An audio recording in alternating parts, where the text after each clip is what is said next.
in this committee, the more we can have competition, we can leverage that to address that cost challenge that we have. I'm glad you say we need competition, And because second, don't you think the competition we really need is to break up this alliance between insurance companies and PBMs? No, sir. The biggest 3 PBMs are owned by the biggest insurance companies. You're like one huge, giant pharma industry, a giant pharma series of monopolists, right? Why is it a good idea for the biggest PBMs to be owned by the biggest insurers, and now you're buying up pharmacies as well?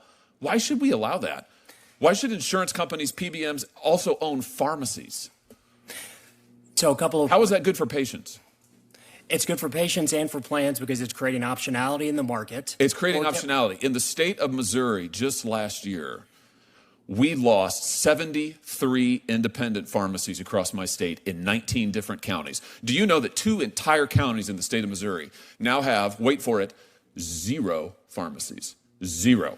Now, you are making $7.3 billion, you and the companies that you represent, and yet 2 whole counties in the state of Missouri have no pharmacies, 73 closed last year. Why shouldn't we be breaking you guys up? I mean, this looks like classic monopolist behavior. The patients are getting screwed. Missourians are getting screwed. You're getting rich. Respectfully, Senator, you keep citing a gross revenue number of the drug, every dollar spent on prescription You're not making, drugs. you don't have profits? Profits are in the low single digits on Your profits not better than they've ever been? I don't know on the trend over the years. Yes, you but do. You know it is all laid out in the FTC report. You absolutely know the answer. Your profits have increased and increased and increased, and now you are buying up pharmacies, and you're buying up pharmacies and you're putting independent pharmacies out of business, and you're doing it deliberately because you are giving special rebates and lower costs to the pharmacies that you own, and you are directing patients to the pharmacies that you own, such that if they don't go to a pharmacy that you own, they have to pay higher costs, they have to pay out-of-network costs, right? You're nodding your head, Dr. McGonigal. You've lived this, right? I have lived this. I live it every day. Yes, that's exactly what's happening.